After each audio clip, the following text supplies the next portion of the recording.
It's been a year since Charlotte city leaders put a ban on smoking in bars, restaurants, and other public places.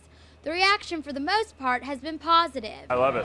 I love being able to come into a bar and not smell like a cigarette by the time I leave. Restaurant patrons have been able to enjoy their dining experience smoke-free without the fear of their own or family members' health due to exposure to secondhand smoke. The public has really welcomed this, and especially the business community has really welcomed this new change in North Carolina. Smokers, on the other hand, are forced to compromise their lifestyle by either stepping outside for that smoke. I have to go outside when it's really cold to smoke, which is unpleasant. Or turning to water vapor alternatives. Now, there has been talk about expanding this ban to places like public parks, but no indication has been made on how such a law could be enforced.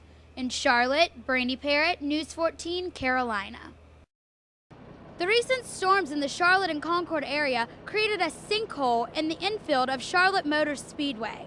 In the attempt to fix the sinkhole, workers found a corroded sewer pipe which sits over a 30-year-old landfill. With the Bank of America 500 under 2 weeks away, officials say this will not affect the race.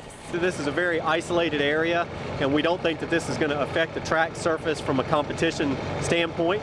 We're working very hard for the next several days to be sure that we can get everything fixed and back to normal. The replacement of the pipes should take several days, but officials say this should not affect any race operations since the landfill is so far away from the track.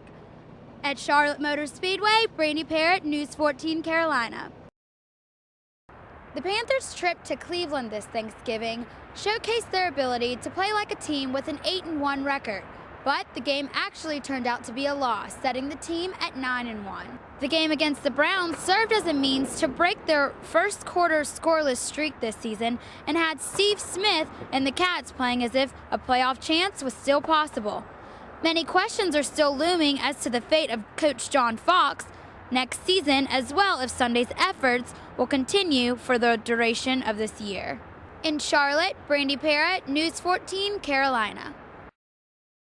After 3 days of snow and ice, which made travel near impossible, Charlotte-Mecklenburg schools are now back in session. Mecklenburg County received up to 6 inches of snow in some areas, which quickly turned to ice. Many who were forced to brave the roads were involved in accidents, keeping emergency services and DOT busy day and night.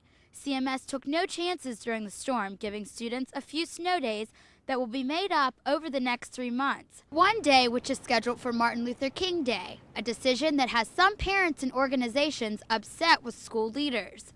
In Charlotte, Brandy Parrott, News 14, Carolina.